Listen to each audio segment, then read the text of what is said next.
అందరికీ నమస్కారం.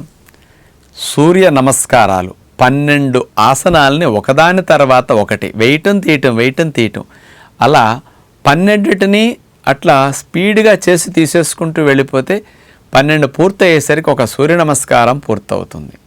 మన ఋషులు సూర్య నమస్కారాల రూపంలో అటు ఆరోగ్యాన్ని పెంపొందించుకోవటానికి అటు మానసికంగా మన ఆనందాన్ని పెంపొందించుకోవటానికి డిజైన్ చేసిన విద్య సూర్య నమస్కార విద్య.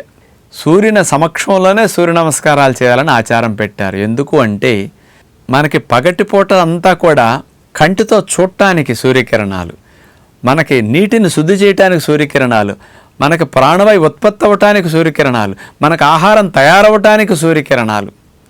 మరి మనకి విత్తనాలు మంచిగా మొక్క రావాలన్నా, పురుగులు పుట్ర పోవాలన్నా, ప్రతిదాన్ని అపరిశుభ్రతను శుద్ధి చేయాలన్నా సూర్యకిరణాలే.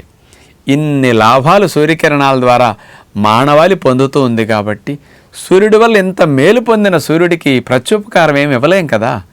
ఒక థ్యాంక్స్ చెప్పటం నమస్కార రూపంలో ఆ సూర్యునికి కృతజ్ఞతాభావంతో ఈ సూర్య నమస్కారాల రూపంలో మనం అందించటమే మన ఋషులు ఇచ్చిన విజ్ఞానం అన్నమాట. పెన్ను తీసుకుంటాం సంతకం పెట్టడానికి పక్కవారిని అడిగి థ్యాంక్స్ అంటాం. ఇద్దరు కూర్చునే బస్సు సీట్లో వాళ్ళిద్దరు పక్కకి జరిగి మూడో అతనికి కొద్దిగా సీట్ ఇస్తే థ్యాంక్స్ అంటాం. ఇంత కృతజ్ఞతాభావన్న మనిషి ఇంత మేలు చేసే సూర్యుడికి ఏమి ఇవ్వగలుగుతాడు? ఏమి ఇవ్వలేడు. కాబట్టి సూర్య నమస్కారాల రూపంలో ఆయనకి ఒక్కొక్క సూర్య నమస్కారానికి ఒక్కొక్క మంత్రోచ్చారణ చేస్తూ నీకు థ్యాంక్స్ అయ్యా, నీ వల్ల మేము బ్రతుకుతున్నాం, నీ వల్ల ఇంత హాయిగా ఉన్నాం, నీకు ఏమి ఇవ్వలేం కాబట్టి ఇదిగో నీకు నమస్కారం అని చెప్పటం రూపంలో మనకి థ్యాంక్స్ చెప్పే సంస్కృతి. ఆ రూపంలో నమస్కారాలు చేస్తే ఫిజికల్గా ఆరోగ్యాన్ని ఇవ్వటం కోసం సూర్య నమస్కారాలు. కాబట్టి ఆరు బయట ఎండలో ఉదయం పూట సూర్యకిరణాలు పడేటప్పుడు సూర్యుడిని చూస్తూ సూర్య నమస్కారాలు చేయటం అనేది ఒక ఆచారం. అలా కుదిరిన వారందరూ అభ్యాసం చేయండి, ఇంకా మంచి లాభాలు ఉంటాయి. అలా కుదరదండి అంటే ఈ రోజుల్లో సిటీల్లో కుదరని వాతావరణ పరిస్థితులు ఎక్కువ ఉన్నాయి. అలాంటి వారు మీరు ఇంట్లోనే సూర్య నమస్కారాలు చేయండి, మానొద్దు. ఎండలోనే చేయాలని ఆరు బయటికి వెళ్ళటం కుదరని వారు, అలాంటి అవకాశాలు లేని వారు సూర్య నమస్కారాల లాభాన్ని మీరు పొందటం మానేయొద్దు.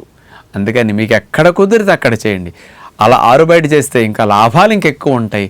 సూర్యుడి ద్వారా మనకి అనేక రకాల హార్మోన్స్, ఇమ్యూనిటీ, కంటికి అన్ని లాభాలు వస్తాయి. అలా చేయండి. కుదరపోతే ఇంట్లోనూ చేసుకోవచ్చు, మానేయొద్దని సూర్య నమస్కారాల లాభాలను అందరం పొందుదామని విజ్ఞప్తి చేస్తూ నమస్కారం.